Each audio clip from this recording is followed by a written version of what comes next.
ನಮಸ್ತೆ ವೀಕ್ಷಕರೇ, cook with SRಗೆ ಸ್ವಾಗತ. ಇವತ್ತಿನ ರೆಸಿಪಿ ಶುಂಠಿ ಕಷಾಯ. ಇದು ತುಂಬ ಆರೋಗ್ಯಕರ ಪೇಯ.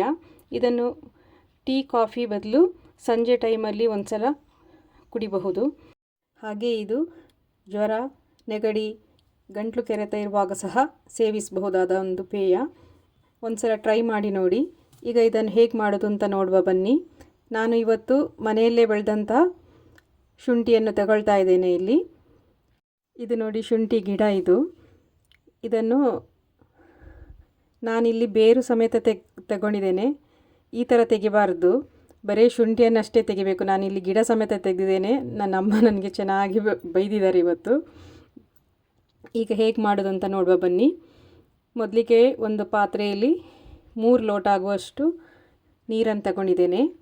ಇದಕ್ಕೆ 1-2 ಇಂಚು ಆಗುವಷ್ಟು ಶುಂಠಿಯನ್ನು ಚೆನ್ನಾಗಿ ಜಜ್ಜಬೇಕು. ಇದನ್ನು ಜಜ್ಜಿ ಕುದಿಯುವ ನೀರಿಗೆ ಸೇರಿಸ್ಕೊಳ್ಬೇಕು. ನಂತರ ಇದನ್ನು ಕುದಿಯೋಕ್ಕೆ ಬಿಡಿ. ಇದು ಚೆನ್ನಾಗಿ ಕುದಿಬೇಕಾದರೆ 1 ಬೌಲ್ನಷ್ಟು ಕಲ್ಲು ಸಕ್ಕರೆ, ನಾನಿಲ್ಲಿ ಬಿಳಿ ಕಲ್ಲು ಸಕ್ಕರೆ ಸೇರಿಸ್ಕೊಂಡಿದ್ದೇನೆ. ಆ್ಯಕ್ಚುಲಿ ಕೆಂಪು ಕಲ್ಲು ಸಕ್ಕರೆ ತುಂಬ ಒಳ್ಳೆಯದು, ಅದು ಸಿಕ್ಕಿದರೆ ಅದನ್ನೇ ಸೇರಿಸ್ಕೊಳ್ಳಿ. ಕಲ್ಲು ಸಕ್ಕರೆ ಸೇರಿಸಿ ಆದಮೇಲೆ ಇದನ್ನು ಒಂದು 10 ನಿಮಿಷ ಚೆನ್ನಾಗಿ ಕುದಿಲಿಕ್ಕೆ ಬಿಡಬೇಕು.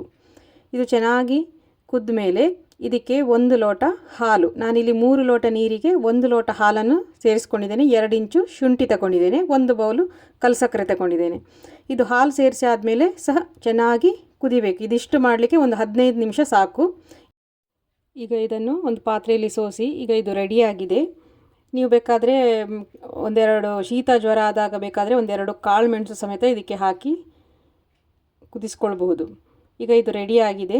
ಯಾರಿಗೆಲ್ಲ ಈ ಶುಂಠಿ ಕಷಾಯ ಇಷ್ಟ ಆಗಿದೆ ಲೈಕ್ ಮಾಡಿ, ಶೇರ್ ಮಾಡಿ, ಕಮೆಂಟ್ ಮಾಡಿ, ಸಬ್ಸ್ಕ್ರೈಬ್ ಮಾಡಲಿಕ್ಕೆ ಮರಿಬೇಡಿ. Thanks for watching.